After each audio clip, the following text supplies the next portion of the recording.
Welcome to America's Cannabis Conversation. Heard every Saturday at 4:20 p.m. online at americascannabisconversation.com. Each week, we provide our listeners information, education, and insight into the exploding medical and adult use cannabis industry. You'll hear from industry experts, elected officials, local growers, detractors, and more. Learn how to build your own cannabis business, how to grow the product, what's legal, and where it's legal. Tune in each week to hear the latest industry news and updates from the American Cannabis Industry Association in Washington, tips on investing in cannabis, personal success stories, and more. It's time to join the conversation. And here's your host, Dan Perkins. This is Dan Perkins, and this is your American Cannabis Conversation Quick News. Ann Arbor, Michigan. The line outside the exclusive brands dispensary in Ann Arbor, Michigan, stretched nearly 3 blocks on the state's first day of recreational cannabis sales this past Sunday. As a light rain fell, the store employees passed out pizza, cookies, donuts, and coffee to customers who had lined up to purchase adult-use marijuana products. Exclusive Brands owner Omar Hisham said the store served over 900 people on the first day. Most were there to purchase flower. Sales totaled $221,000 among the 3 stores, said David Harms, Public Information Officer of the Michigan Department of Licensing and Regulatory Affairs. Los Angeles, California. Hopeful LA cannabis market entrants bleed money as they wait again, this time for licensing audit. The Los Angeles marijuana market is enduring more licensing delays. This time it's for the government-ordered audit of the city's cannabis regulators. This means more uncertainty for marijuana firms, and perhaps more excruciating, it means more money going down the drain.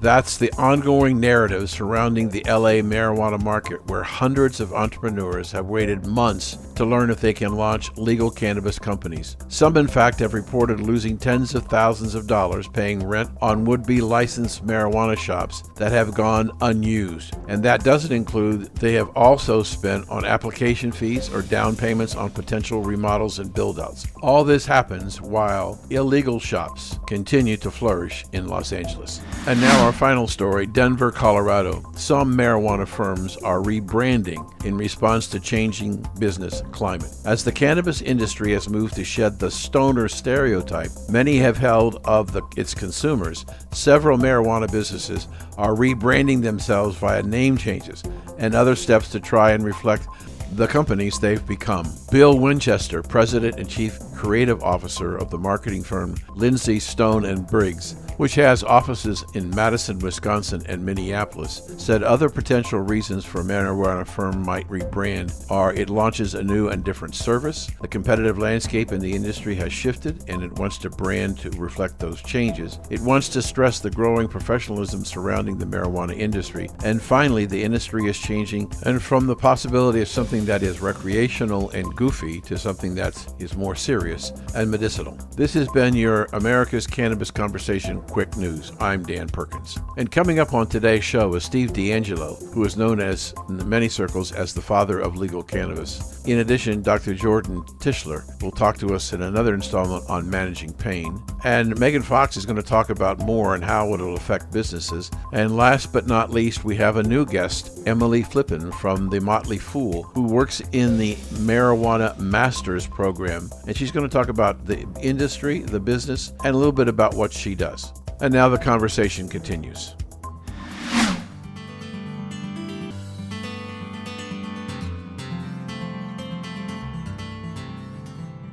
Welcome to the conversation. Joining us today is a founder, Steve D'Angelo, who has been involved in the development of the legal cannabis business in so many different facets, so many different ways. He's still very active in the business, and he's a lifelong believer in cannabis as an idea whose time needs to become fully illuminated, full bloom like a cannabis bloom. So welcome to the conversation, sir. Well, thank you so much for having me, Dan. It's great to be here. You know, it's a rare opportunity for me to speak of somebody of your stature and having the opportunity to learn from somebody who's seen it all. And so just so people understand who you are, just take a a moment and tell the people about how broad your reach has been in the legalization cannabis business? Well, I started working with cannabis very young, as a teenager, and so my experience has really encompassed almost everything from street activism to producing articles out of industrial hemp like garments and accessories, doing a lot of political work, being involved in initiatives over the years. I'm probably best known for the work I've done in California, creating three iconic cannabis businesses: Harborside, which is kind of set the gold standard for retail dispensaries. We opened in 2006. One of the first 6 licensed cannabis businesses. And then we went on to create Steep Hill Laboratory so that we could test the medicine that we were selling at Harborside, and the ArcView Group, which was intended to provide a source of capital for new cannabis startups so that we could really grow the industry. That's amazing, the diversity, what you just said already. I listened intently about what you were saying. And where did your passion come from? What was it that happened in your life that said, I got to do this? Well, I fell in love with the cannabis plant at a very young age. I was growing up in Washington, D.C., in a civil rights household. And as soon as I consumed cannabis, I knew that it was a very special thing that I wanted in my life. I also knew that I didn't want to be a criminal the rest of my life. I knew that it wasn't right to criminalize cannabis. And in the milieu I grew up in, it was the middle of the anti-war movement, the Vietnam anti-war movement, late 60s, early 70s. And it was just very natural to me that if I see a wrong, then I stand up and I try and right it. Yeah. I've had the opportunity to interview some other founders, and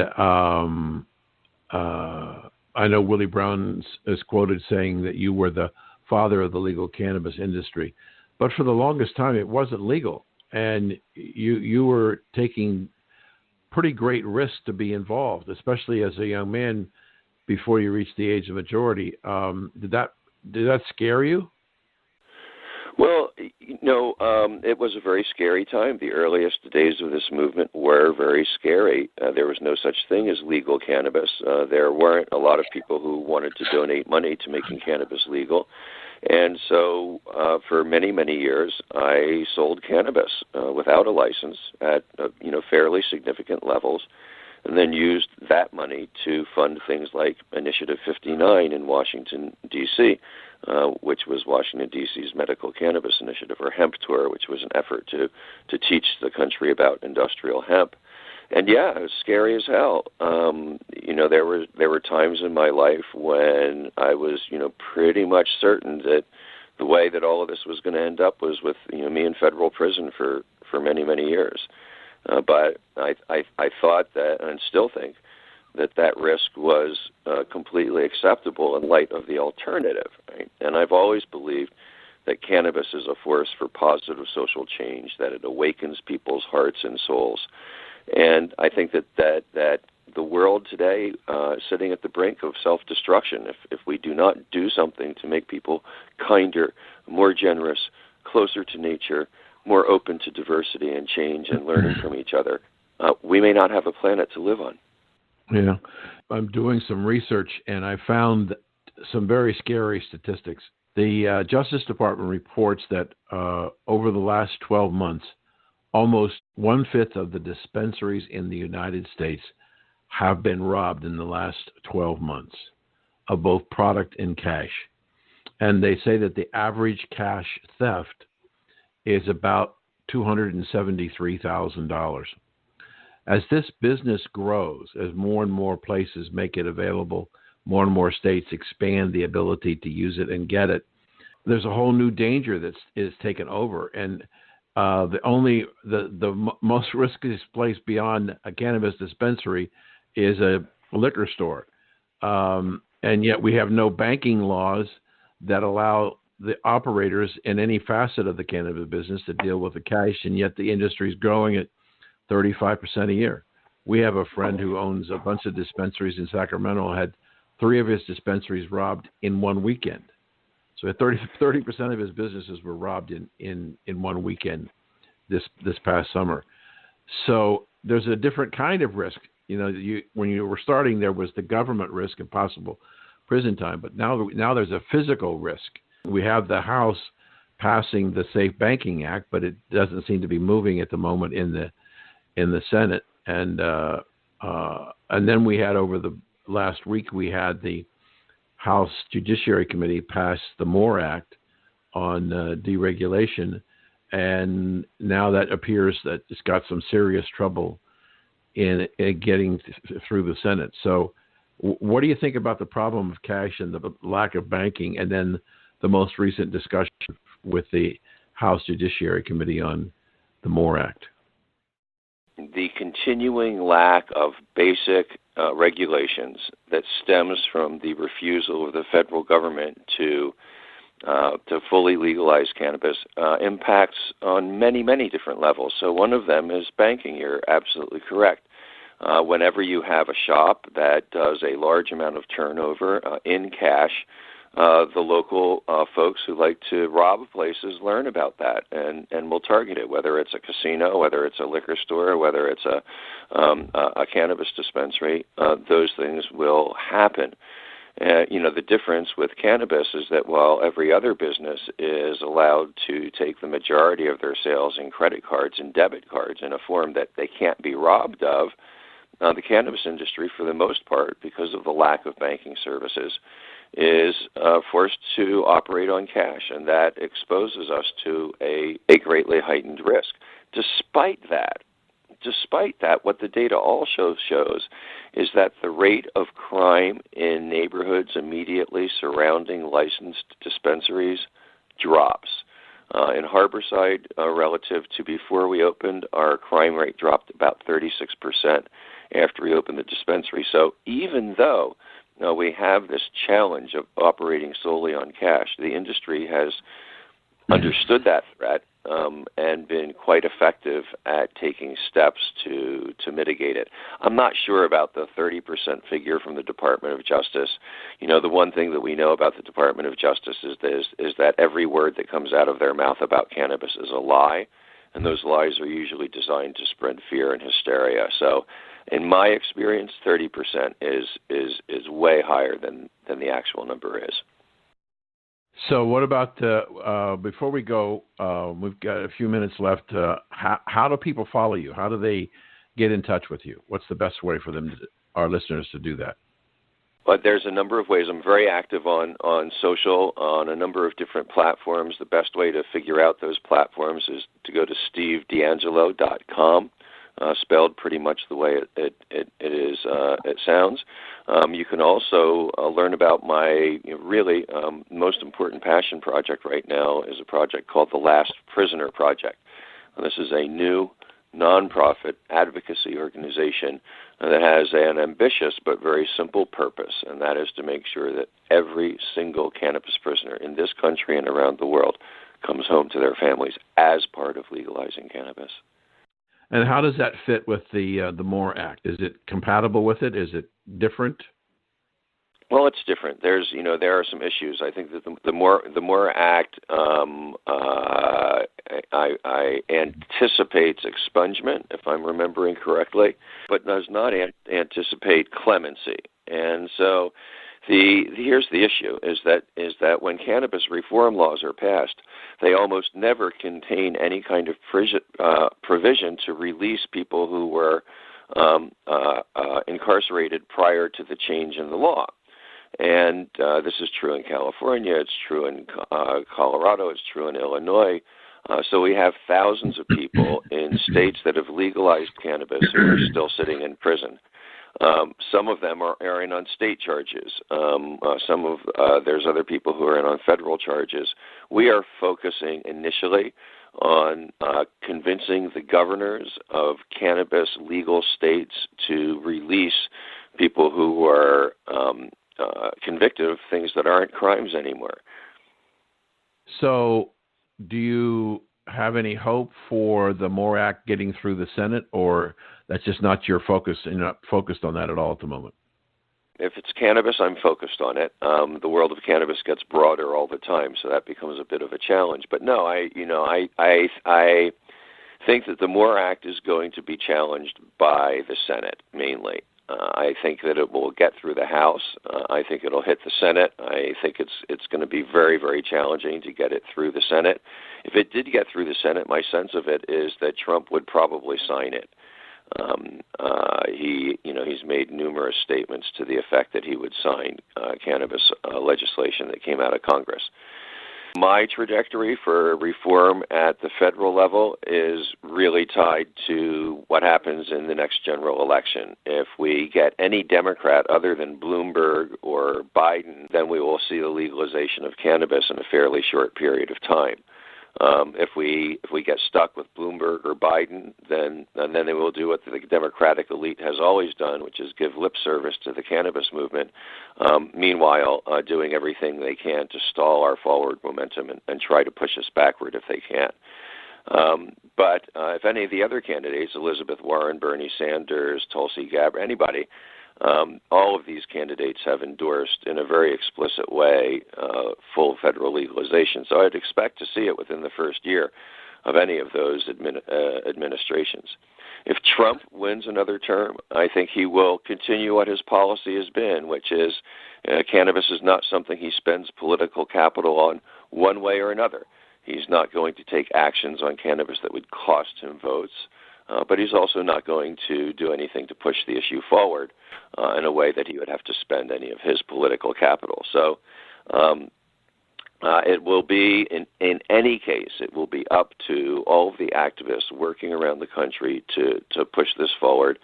And to be frank with you, one of the biggest single things that is blocking us from effectively addressing federal reform is the very, very low level of donations that the cannabis reform movement has received from the new cannabis industry. It's really quite shocking that people are building intergenerational wealth, and at the same time, many of them are not donating to change federal law or even to get prisoners released.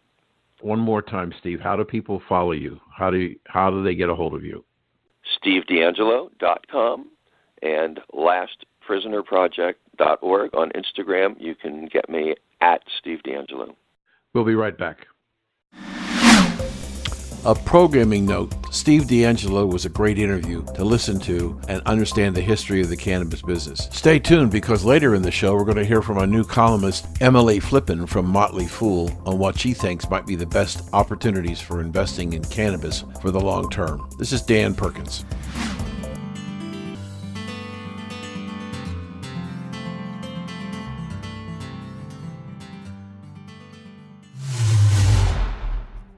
America's newest and fastest-growing cannabis-focused radio network, W420 Radio Network, is expanding across the country and looking to add to our sales and marketing teams. America's Cannabis Conversation, which airs each Saturday at 4:20, offers listeners insight and information on the exploding cannabis industry. It also gives advertisers the opportunity to reach hyper-targeted audiences, literally neighborhood by neighborhood. We are looking for motivated individuals who want to start their own businesses in markets like Boston, Las Vegas, Reno, Orlando, and more. To get more information on this opportunity or to apply, visit americascannabisconversation.com.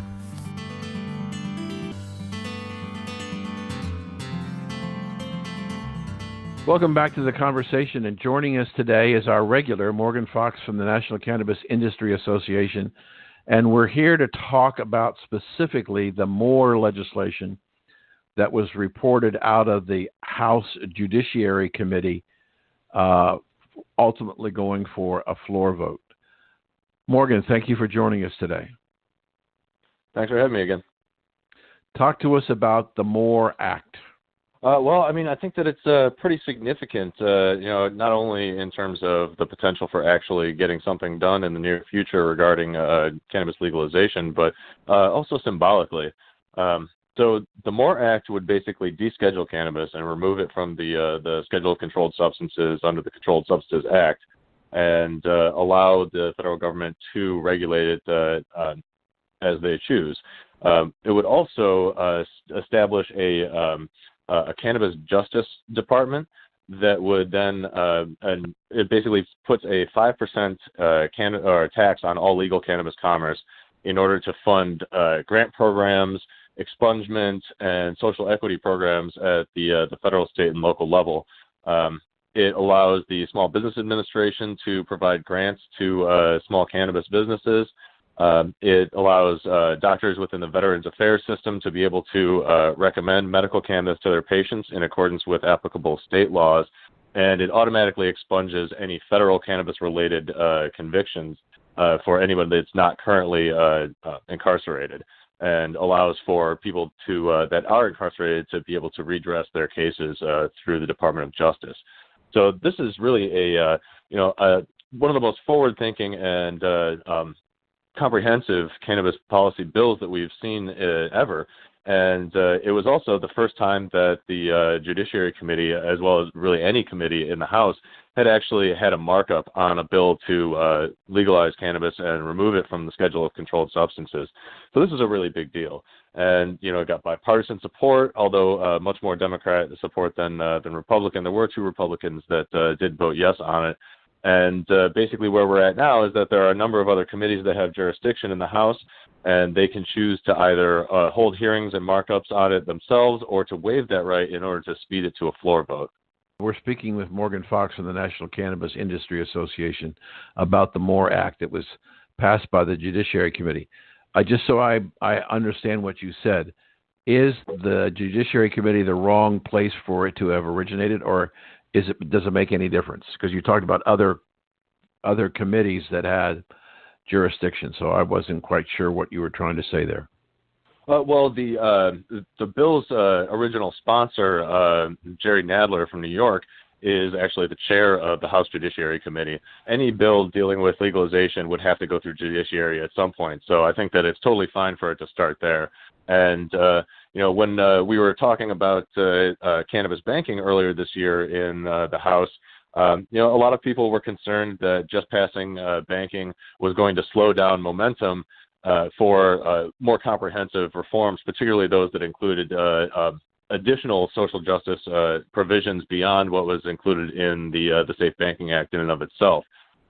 So I think that Chairman Nadler was, very, very keen to make sure that did not happen, and to make sure that the momentum kept going. So I think that it's excellent that he honored the agreements and promises that he made to advocates on the Hill to actually bring this up for a markup and to start this conversation on a much more serious footing than has happened in the past. So I think that we're really in a good position right now where we've got a lot of forward momentum. And even if nothing happens again this year with all of Congress being taken up by a lot of different issues and running short on time, we're in a really good position to start the next legislative year. Do you think that this bill would actually pass the House as it's currently illustrated, or would it have to be changed dramatically?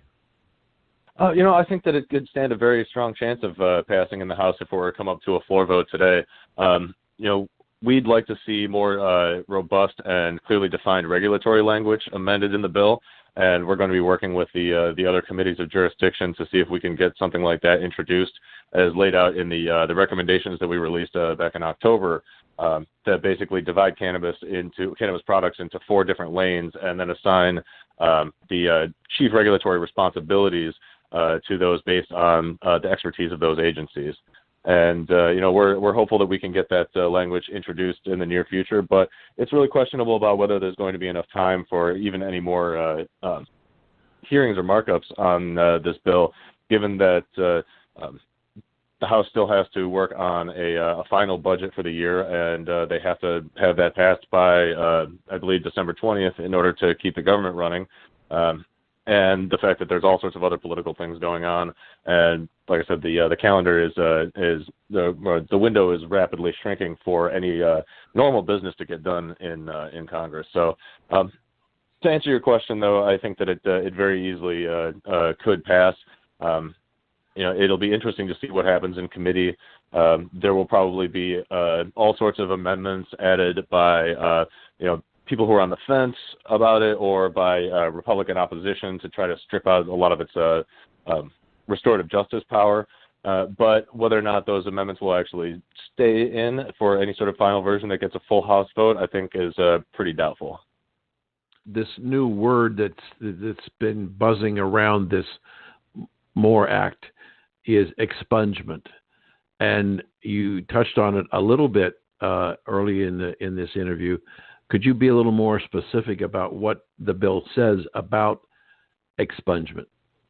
Well, so when the bill passes, as soon as it's implemented, it dictates that there will be immediate expungement for anybody that has been arrested for or has been convicted of cannabis-related behavior, particularly distribution and possession. So this only applies to federal charges, and it doesn't apply to anybody who is currently incarcerated, but it does provide mechanisms for people to challenge those rulings who are incarcerated and be able to have their cases addressed and potentially have their sentences either vacated or shortened. This is really a great move, but at the same time, the vast majority of arrests for cannabis take place at the state and local level. So it really doesn't address a lot of the unnecessary criminalization that happened to cannabis consumers and people that were involved in, at the time was an entirely unregulated market. That being said, there's language in the bill that allows for this newly formed Cannabis Justice Department to be able to help fund state-level expungement programs as well. So when we're talking about expungement, is that likely to be a major sticking point with the Republicans? Well, I mean, there's certainly a contingent that really is, coming from a law and order standpoint, where if somebody knowingly broke the law, then they should deal with the penalties for that. But I think that more and more people are realizing that cannabis prohibition has been enforced really unequally. And so in order to address that, it's going to be necessary to vacate and expunge a lot of those penalties that weren't doled out evenly to everybody, depending on race and socioeconomic background. So some of them might consider it a sticking point, but I don't think that a majority of Republicans do. And regardless, the Democrats currently control the House, and I don't think that there are very many Democrats at all that view that as a sticking point. So if we look at that, I guess the issue is the people in jail currently, you said, are there primarily because of state issues. Are we going to have to knock these off one state at a time in order to get expungement down to the state level? Well, I think that that is going to be up to the states. However, as I said, there are mechanisms in order to obtain funding in order to help those programs. And, really at the state level, this is becoming almost a non-issue. Back in 2012, when I was working on the campaign to legalize marijuana in Colorado, we were doing a lot of polling around whether or not we could include some sort of expungement or retroactive amnesty in the language of that bill. And the polling showed that it was an across-the-board bill killer, that there was no way it was going to pass as long as there were any sort of amnesty or expungement provisions written into the initiative language. Fast forward to just this year, where any sort of legalization bills that don't contain expungement or some form of restorative justice provisions at the state level are pretty much non-starters. So I think that as a country, we've really come a long way on this particular issue. So we're speaking with Morgan Fox about the MORE Act. We had the other piece of legislation, which was the Safe Banking Act. Is that doing anything in the Senate?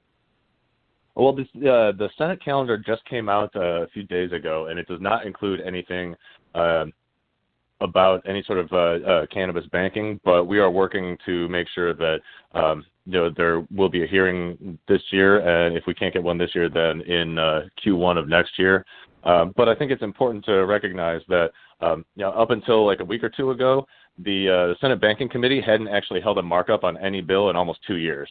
So this is a process, and I think that as we get closer to the end of the year, and really start getting into January and February, and Senate leadership starts looking at the political landscape, there's going to be a lot more appetite for addressing this issue, which is not only politically popular among voters of all political stripes, but also could significantly help the chances of re-election for people like Cory Gardner.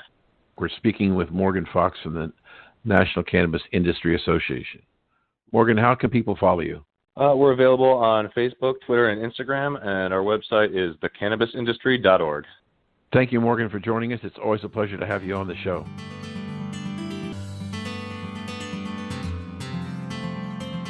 This is Dan Perkins, your host and co-creator of America's Cannabis Conversation. Before we introduce our guest, I want to take a moment to tell you why we started this groundbreaking network and show. Hundreds of thousands of people who work in the cannabis industry trying to help people are not permitted to tell their story on the public airways of radio and TV. In spite of these restrictions, the American cannabis industry is growing at about 35% per year and accelerating. As you listen to this show from time to time, you will hear real people telling their story of how cannabis helped them, or business people who grew their business. When I started talking to people in the exploding cannabis business and telling them what we were trying to do, I heard this common question: when can you help me? Well, we are going to give you a voice. We promise to do our best to bring you a high-value, entertaining program. We want from you what you want from your customers. Come back for more. And now, let's meet our guest.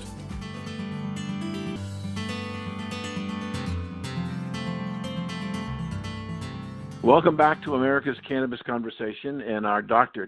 Jordan Tishler is in the studio talking with us today, continuing of our previous conversation about dealing with pain management and how cannabis can use it. So, Doctor, I'm going to put you on the spot. The idea of an older group of people like myself are sometimes having trouble with their general practitioners, their doctors, when they talk to them about the possibility of whether or not cannabis would work in their pain management. And I said to you previously that my wife had hip surgery, and when we talked to the doctor about pain management, he did a Jekyll and Hyde when she mentioned the possibility of cannabis, and he was actually rude. I think would be a fair discussion. So, Doctor, how do we as patients who want to take more control of our own care find a doctor who has the compassion to help us find whatever the treatment is necessary? How do we go about doing that? And then how do you as a practitioner decide which strain of cannabis that you need to treat somebody with for pain? These are great questions. I'm not sure we're going to get through all of them in a 10-minute segment, but let me see what I can say in that period of time. The first thing I would say is I'm sorry that your wife had this negative interaction with her surgeon. There's really no excuse for his being rude, other than the fact that he's a human being like anyone else, and perhaps felt uncomfortable with this discussion, largely, I would guess, because he doesn't know very much about it. The reality here is that many physicians don't know a whole lot about it. I would like to think that most of them, in not knowing much about it, would get to the point where they would educate themselves a little bit about it, and not necessarily that they would prescribe it for your wife, for example, because they may still feel out of their league, but at least know enough to say this is a legitimate medicine and here's somebody I trust as your doctor to send you to who can help you with the details. So what I call that is a cannabis specialist, and I started an organization a while back called the Association of Cannabis Specialists, and the goal there was to find doctors who knew this stuff and who cared and would be present and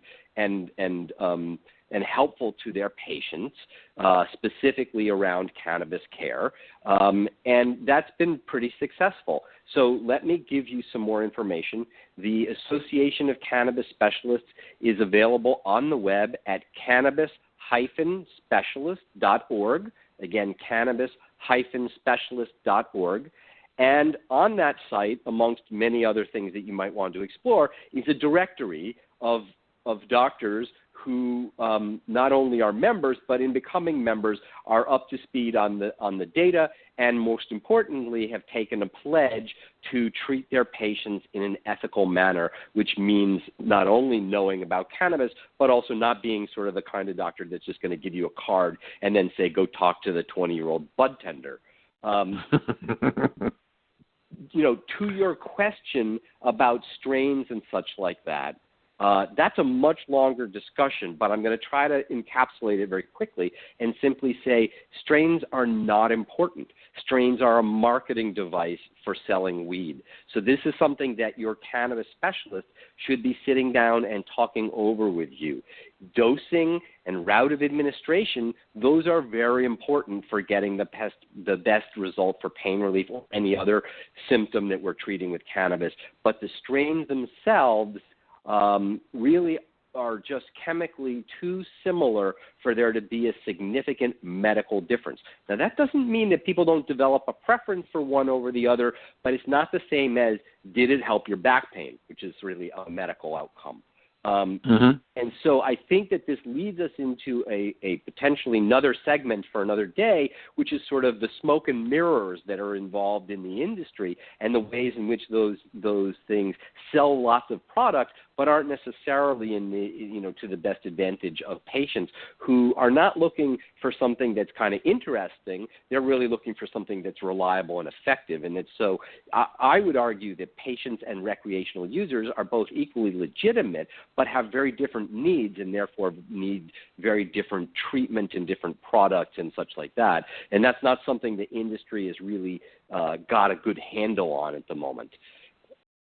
Let me follow that with a question, if I might. Maybe I could put in one sentence quickly. Sure. Back on your wife. One of the things that often gets brought up at the dispensary is CBD, right? And CBD, we could do a whole segment on that, but just thinking about your wife, and you mentioned some blood thinners and such like that, CBD is contraindicated for her. The bud tender, who's a 20-year-old, who, at least in Massachusetts, where I'm familiar with the regulations, is required to have a high school diploma or equivalent and nothing more, is likely to say, if you say, I have hip pain, here's a bottle of CBD. But that's actually potentially dangerous for your wife and for many other patients if they're taking it and taking enough of it. So, again, I often say, look, the bud tenders mean well. They're nice people. They're very friendly. But basically, they are educated on the subject to the level of a Starbucks barista. So if you wouldn't ask your barista your health questions, probably you shouldn't be asking the bud tenders. Well, that brings up a question, and that is, in the 11 states where adult use is legal, you don't need a doctor, you don't need a prescription to buy cannabis in the dispensary. So do we have a risk of self-medication with people who really don't know what they're doing? Absolutely. At some point, we have a unique situation in that here is a substance that has true medical benefit as well as true recreational benefit and is sort of more or less freely available.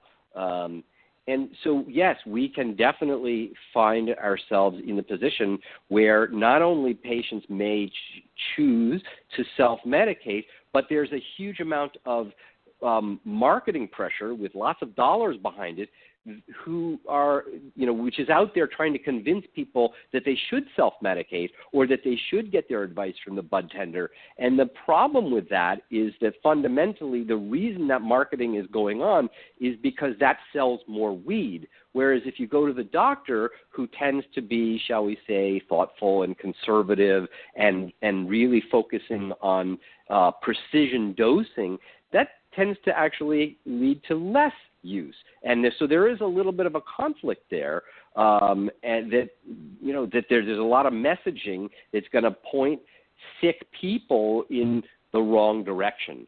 And I see this a lot because of, sometimes patients come to me and I tell them, here's what I think you need to do. And then they go to the store and the store people tell them something else, and that invariably doesn't end well.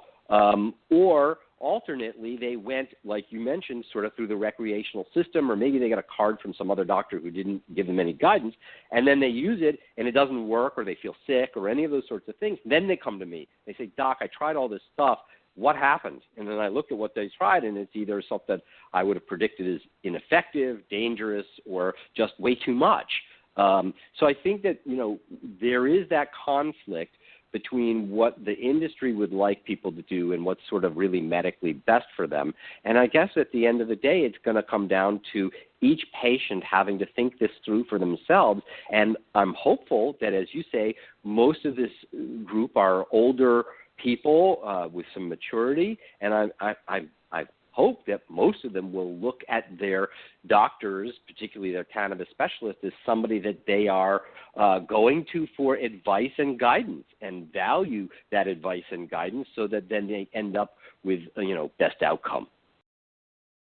So we've been talking with Dr. Jordan Tishler, our cannabis doctor on call. And one more time, Doctor, how can people get a hold of you?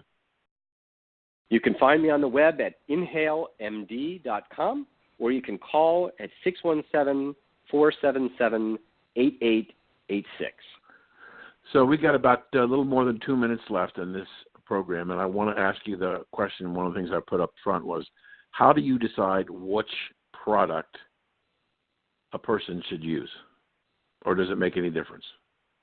I mean, if we're going to generalize to product more so than strains, it absolutely does make a difference. And I would start with the idea that, there are different types of pain.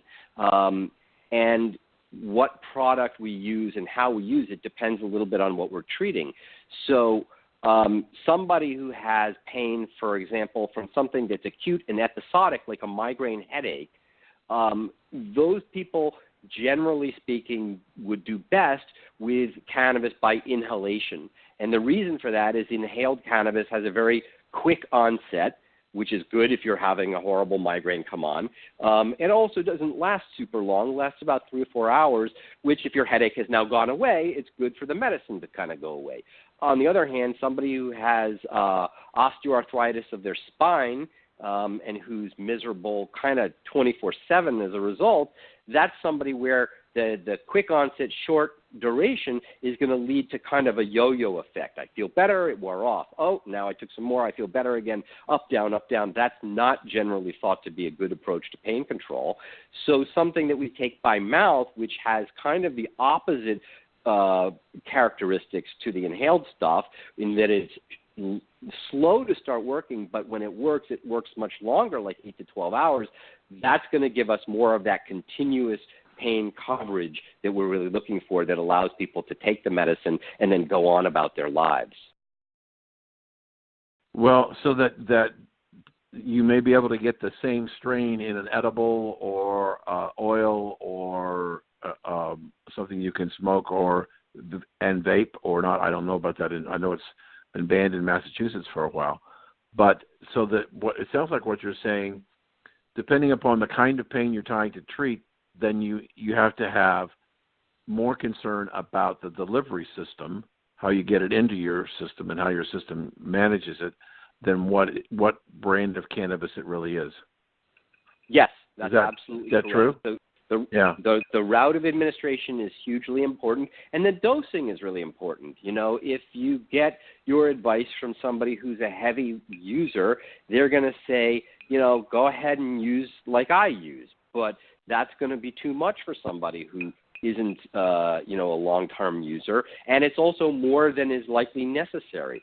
Again, from a medical approach, less is more. What we want is to find that sweet spot right at the place where we get the maximum benefit with a minimum of side effects. And the side effects that we really need to think about primarily is that intoxication. All medicines have side effects, and cannabis is no different. Cannabis can cause some intoxication, and that's just a side effect we need to manage. We have to view it that way so it's not upsetting or concerning. And I think that the key is that if we're dosing this properly, that place where we're getting maximum benefit is effective for the pain or whatever else we're treating, And quite frankly, that modicum of intoxication really isn't all that impressive or intrusive. And it's the sort of thing that once you're over sort of the initial concerns about it, it doesn't bother people any longer. This has been just great conversation. It was everything that I hoped it would be, and I appreciate your time and your interest in our listeners.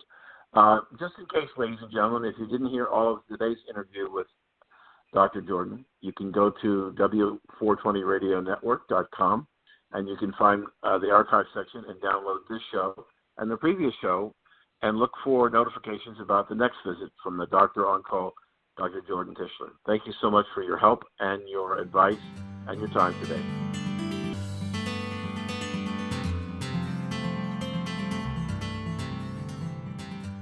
This is Dan Perkins with your American Cannabis Conversation. Breaking news.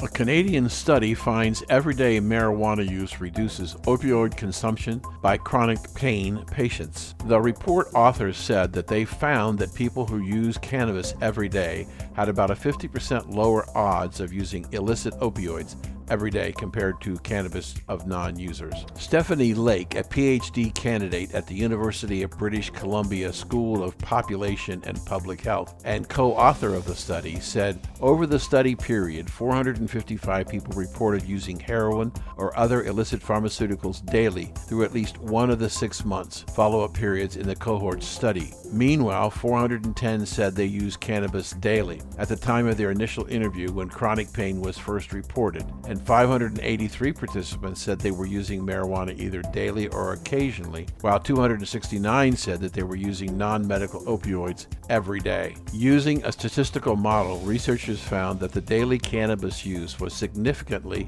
and negatively associated with daily illicit opioid use. When chronic pain patients participated in the program to reduce their opioid use with medical marijuana, a quarter of them completely stopped taking opioid medication within half a year. A new pilot study reports after 6 months, 26% ceased taking opioids. About 70% said they used medical marijuana as a substitute for prescription drugs, 35% for opioids, 11% for antidepressants, 8% for anti-seizure medications, and 4% for sleeping pills. This has been your America's Cannabis Conversation Breaking News. I'm Dan Perkins.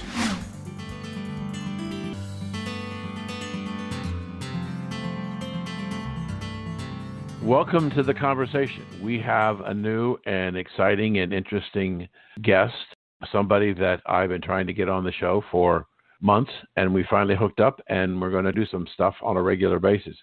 Let me introduce you, my audience, to Emily Flippen from the Motley Fool. Welcome to the conversation, Emily.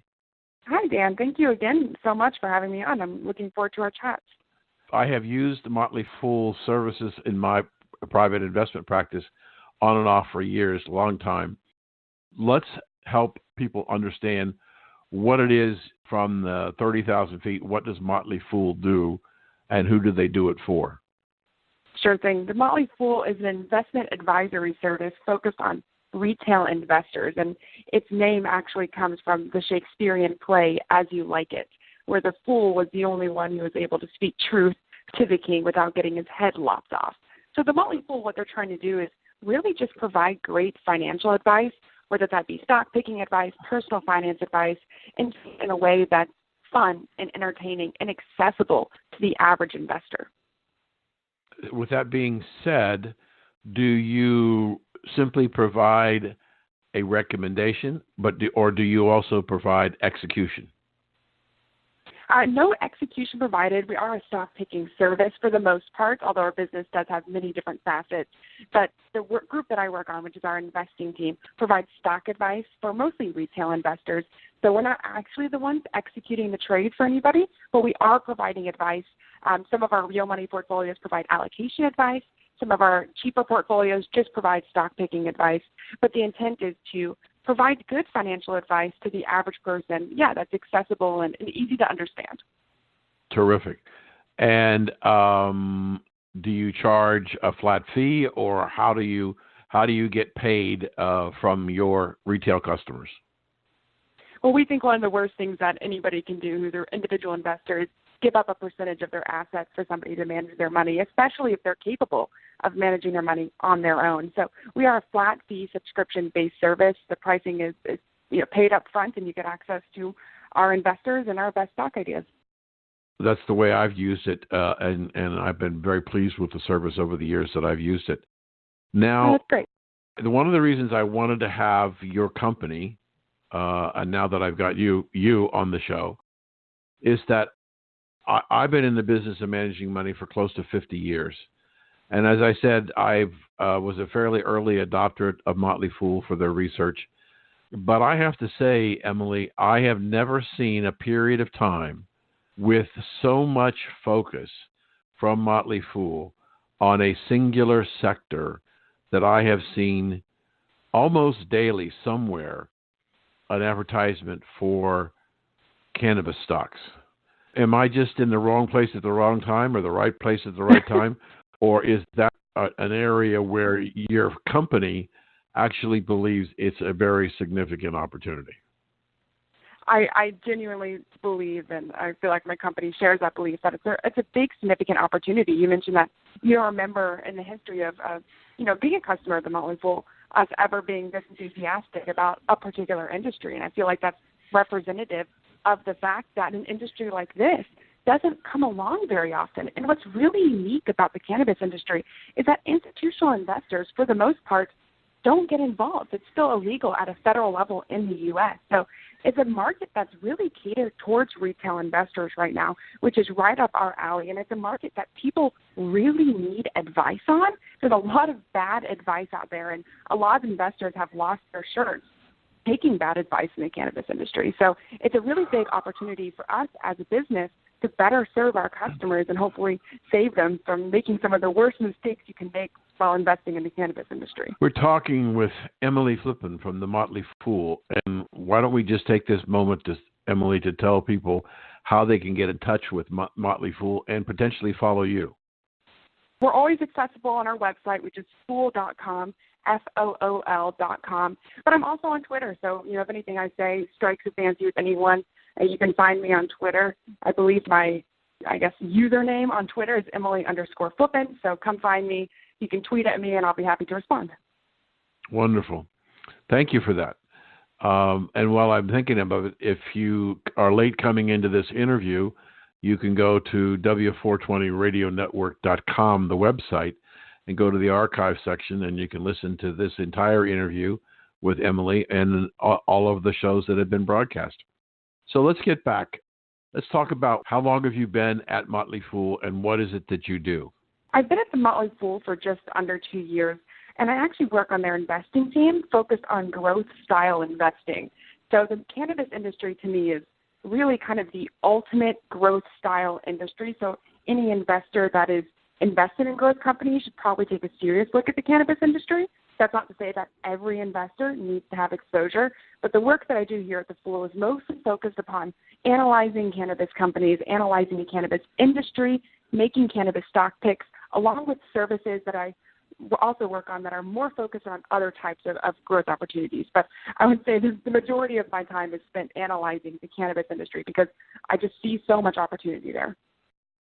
So I want to go back to something you said, because everything you say is important, but this particularly struck me, that the institutional investors, because of the illegal nature of cannabis at the federal level, are not players in this space. Are they players in Canada? Do you know? Not as much as you may think. I think that the stigma that's associated with cannabis investments still is really off-putting to a lot of institutional investors.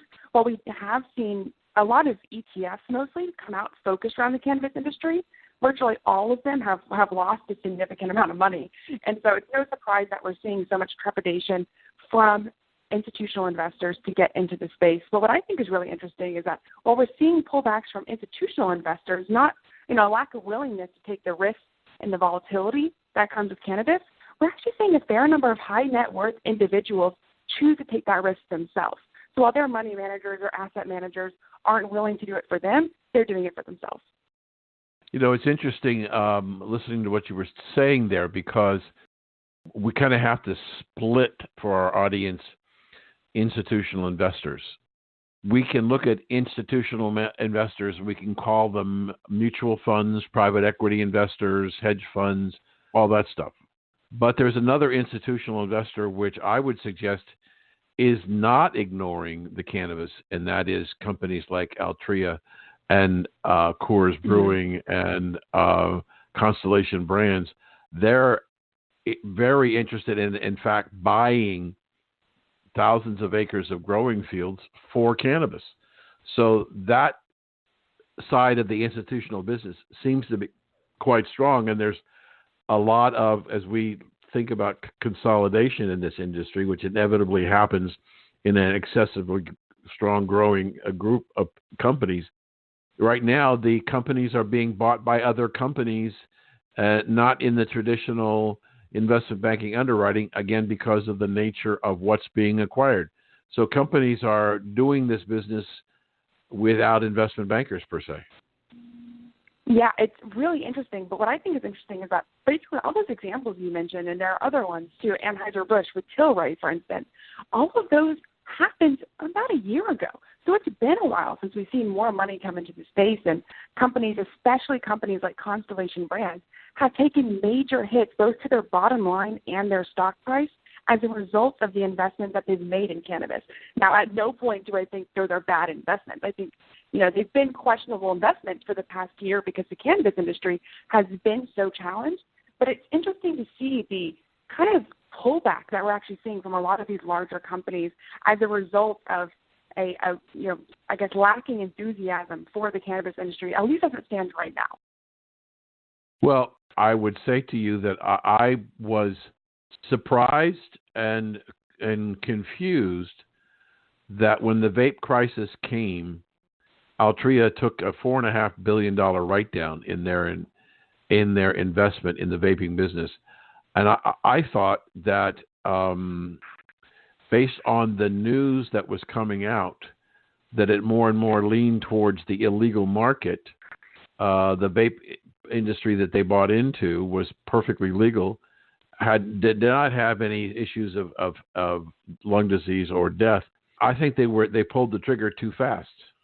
I don't disagree with that sentiment. They were being likely proactive from a legal perspective and taking that write-down. That's a write-down that they can't write back up, so it had significant impact on their business.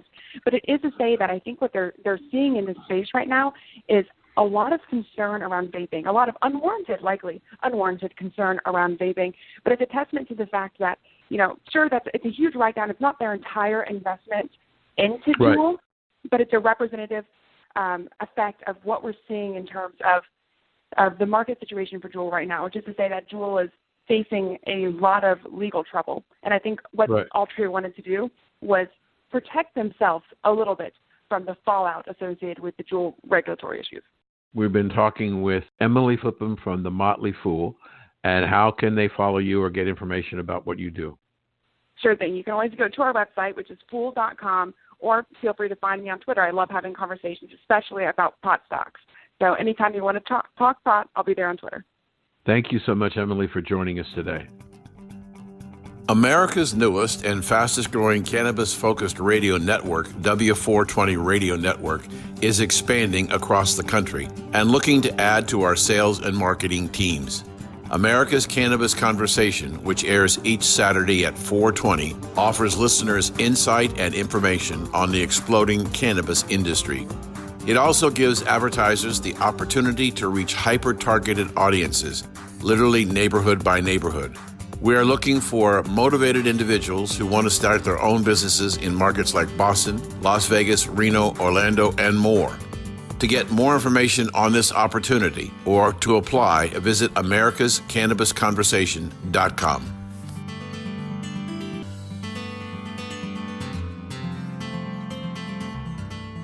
We hope you enjoyed the conversation today and invite you to join us next week.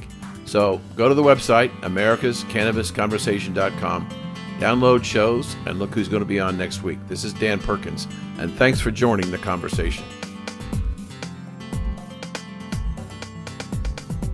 Thank you for taking part in America's Cannabis Conversation.